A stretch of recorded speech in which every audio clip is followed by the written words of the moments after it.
Hey there, every pony. Why don't we read something pleasant for once? Now, this little story here is called My Little Dashie. It's kind of cheesy, but in my opinion, very enjoyable. So, let's read it. I live my life one day at a time. A good portion of those days are uneventful, always following the same routine. I wake up, walk to work, walk home, and then bum around until I go to bed. Sometimes I'll hang with my few friends, while other times I'll just play video games or watch My Little Pony Friendship is Magic. Every so often something new and interesting happens. I meet an old friend, I find $1 on the ground, or I get chased by a stray dog. Living in a dying city isn't very fun or interesting. This city was once full of life and color, but now most of the houses are sagging. The businesses sit empty and abandoned, and several open fields lay barren of the once great factories that helped drive the economy. I had never seen the city during these times in person, but I have seen pictures. My mother and father lived happy. They could only wish the same for me growing up. Sadly, I cannot say I've achieved that wish of theirs. I have fallen into the same dull routine. Wake, work, sleep, repeat. I do have some moments of bliss, but the daily struggles I go through outweigh the small moments of joy I have. My Little Pony has helped, but it's still just another thing to give my hopes up on. Every time I see the show or one of the ponies on the fan site, I recoil a bit at the bright colors, the joyful faces of the ponies, and the peaceful scenery of their world. It's so hard to look at that beautiful world, having it so close to my grasp. I reach out to touch its warm colors and bright smiling faces of the ponies, only to be stopped by my computer screen. I snapped back to reality. It gets to the point where I will simply shut down my computer and walk away. I do that a lot, especially after my parents' death. I go for a walk when I feel sad. I walk. When I feel tired, I walk. When I feel like walking, well, I walk. Walking has become my second life in a sense. I spend at least half my day outside along the crumbling sidewalks and decaying suburbs. I have seen people come and go. I have seen buildings torn down, burned up, or have so much graffiti on its walls that its original color is unrecognizable.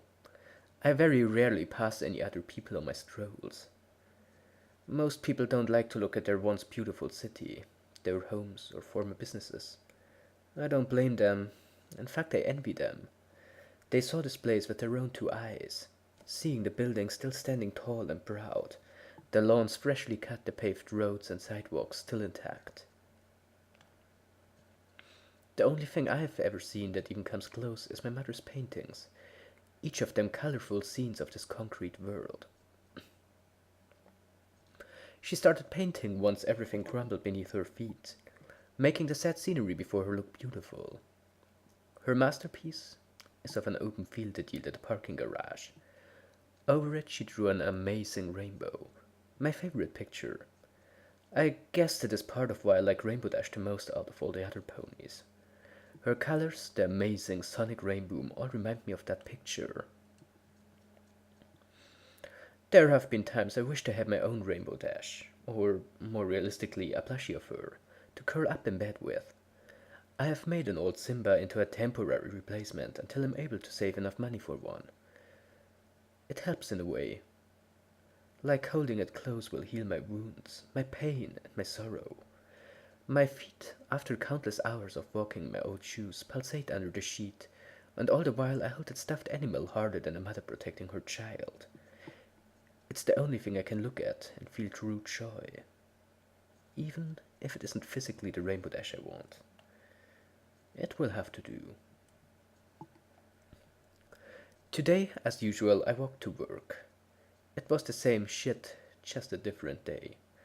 Watching the same people enter the store, grab their merchandise and pay, then walk out with bags and towel. My shift ended after several hours of this. I clocked out and started walking home. I decided to use a different route this time for a change in pace. A little something different from the normal path I walk. This part of town was hit the worst. Only a few houses still stand and none of them occupied. It truly is a sad sight to see. Then again, it's really the only sight I see. The only sight I'll ever see. Or so I thought. I was stopped by something unusual. A stray cardboard box in the middle of the sidewalk. Now, living in this kind of area, I see trash all the time. Boxes, McDonald's cups, and plastic bags litter the streets and empty fields. But rarely will I see a cardboard box that isn't crushed in one way or another. I noticed this particular box because it happened to be in my way. During my younger years, I tried to do what I could for the community. I'd pick up trash when I saw it, or I'd attempt to help my neighbors. It was a losing battle. Nowadays, I'd given up any hope of cleaning the city, much less my neighborhood. Now I'll just pass the trash by, letting it blow away in the breeze or sit there and decompose. I let what's left of the people do the wrong things, since most of them don't care about anyone other than themselves. Why should I be any different? I walked past the box, barely giving it a glance. Nothing about it caught my attention right away. I continued on, my home not far away now. Upon arriving, I sat down and played some games, attempting to push the box out of my mind. I had little luck, as the box somehow managed to push its way back in. Time crept on by, and I soon found myself wanting to go for another walk. I left the house and started down my usual route when I stopped. What was it about that box that made it stick out in my mind? I turned around, starting down the path I had taken to get home. The path that I only walk once in a blue moon. Curiosity got the best of me and I wanted some closure. Within minutes I found it still sitting there, sad and alone among the broken concrete and overgrown grass. It didn't move. It didn't stand out as if it were special. It was an ordinary brown cardboard box. I didn't want to say I came out here for nothing, so I walked closer to it. As I drew closer, however, I began to notice something inside. It was brightly colored, multiple colors in fact, and was quite small. Maybe the size of a few-month-old Labrador puppy. I stopped beside the box and looked down at the colorful blob inside. This is where I currently stand, looking into the box at a small something. No, I know exactly what it is. But my brain isn't allowing me to fully realize it just yet. At first I want to say it's simply a toy, left to die along with all the other things in this block. But then I saw it breathing. In fact, it appears to be sleeping. My hands are sweating, my breathing erratic, and I'm blinking my eyes trying to refresh my vision.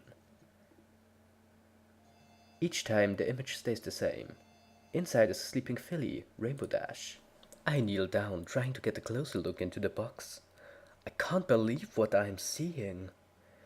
There is not a physical, mental, or extraterrestrial way how this could be here. How she could be here, in my gloomy, dark, and horrid world. I examine the box further. On the side, in simple pen says, "Give to good home." The first thought that runs through my mind besides the initial, filly Rainbow Dash in a box, is, who would give up a filly Rainbow Dash? My mind is now a mess of questions. How did she get here? Why is she here? Why is she a filly? Her flank is even barren of her cutie mark, meaning she is indeed a filly. As I stand to stretch my tired legs, I accidentally bump the side of the box with my foot. And the inevitable occurs. She wakes up. She looks around, rubbing her face with a foreleg, trying to wake herself up. At first, all she sees are the brown walls of the box, but then she looks up to me. Those large black eyes, along with the rose-colored rim around them, drive my heart to as the meme goes, explode. Twice. The sheer cuteness of it all drives me to kneel back down, and I can't hold back a smile. I haven't smiled like this in years, since the last time me and my parents went out the only remaining park in the area. Her eyes continue to stare at me, and I stare back. I don't know what to say or what to do, but I must start somewhere. Hi there. I speak, but she doesn't respond. Uh, what are you doing out here? She looks around, then back to me. The more I study her, the more I realize she is really young. Years younger than her filly appearance in episode 23. She might not even be able to talk yet. That is, if she even can talk in my world. The fact that she is even existing right now has me reeling in confusion. I return my attention back to her, and notice a small shiver of her body.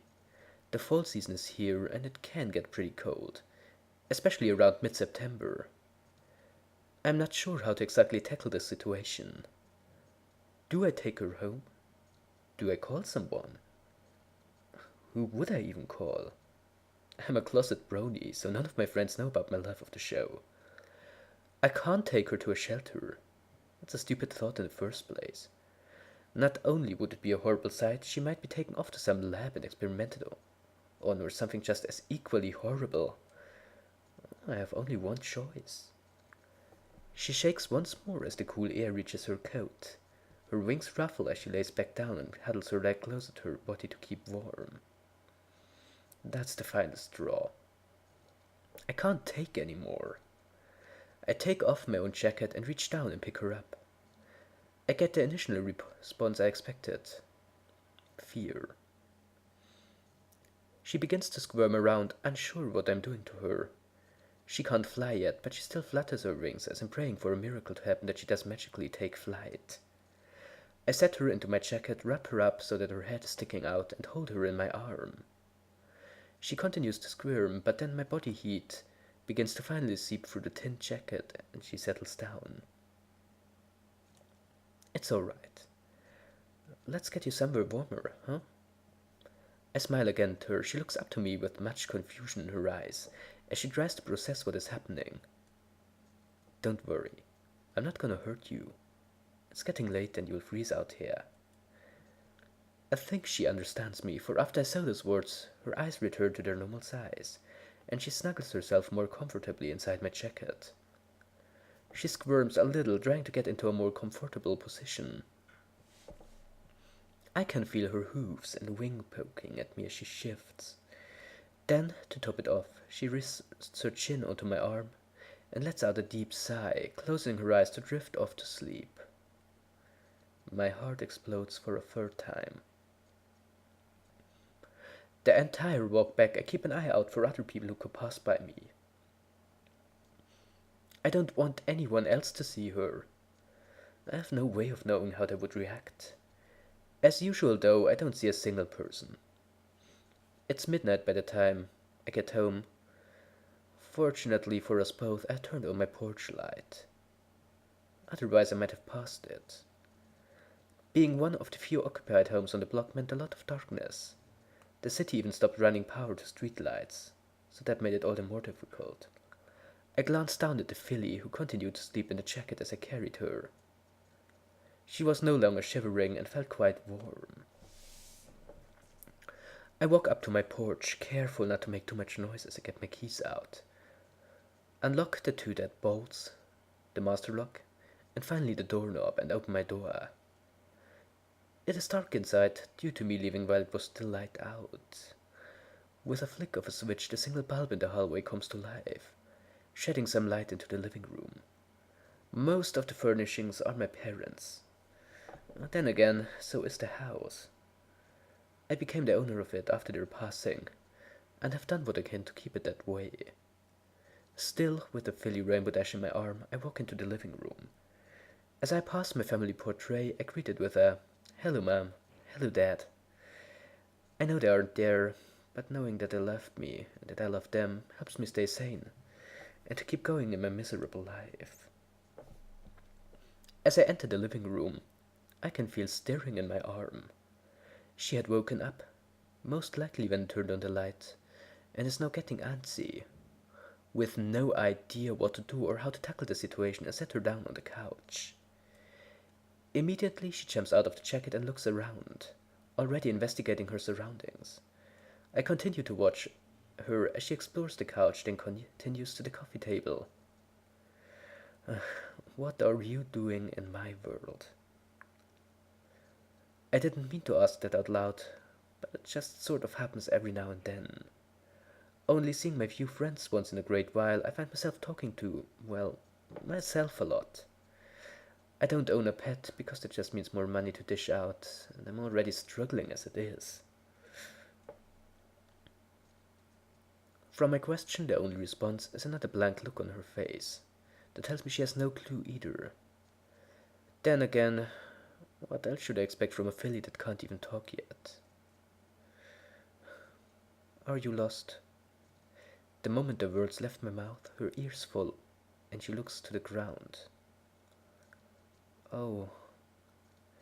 The realization strikes that she has no clue what is going on, where she is, who I am, or anything else. She is beyond the world lost.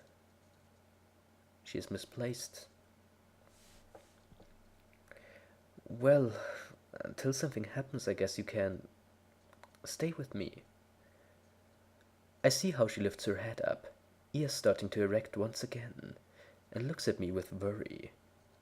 My words don't sound that encouraging, so I throw in a smile as I speak. Don't worry. I'm sure whatever brought you here will fix itself within time. It just gotta wait. Is that alright? I'm not sure why I asked that, but it seems to do the trick. Her ears perk up right up and she smiles. The next few hours are spent giving her the grand tour of my house. Nothing amazing to see, and I avoid taking her into my bedroom out of fear that the large amount of dirty clothes would swallow her up. Afterwards, I gave her something to eat. I break up some small carrots, and amazingly I discover she has some teeth. Since she is still a filly, I wasn't sure if she could eat solid food such as carrots yet.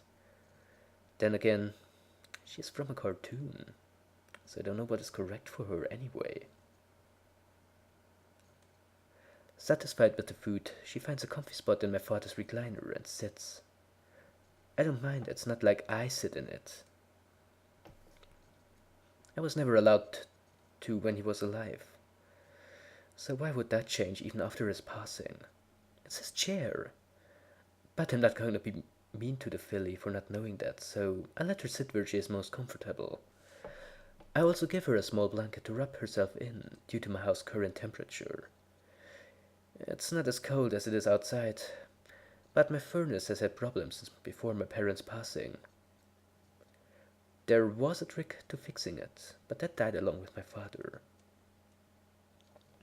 I must have fallen asleep at some point. I honestly expected myself to be wide awake due to such an interesting event. But after the long hours at work and staying up to take care of Dash, my body had other plans. I'm not sure how long I was out before I awoke, but it doesn't matter.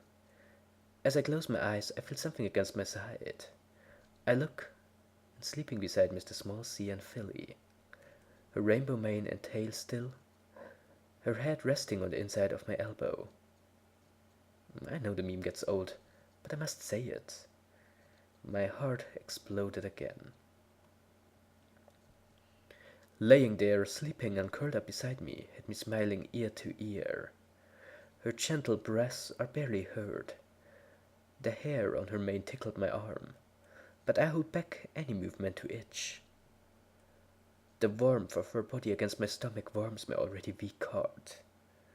Though a few months isn't a long time, it's how long I've wanted a moment like this. My own little pony, a Rainbow Dash plushie to sleep with and hold tight.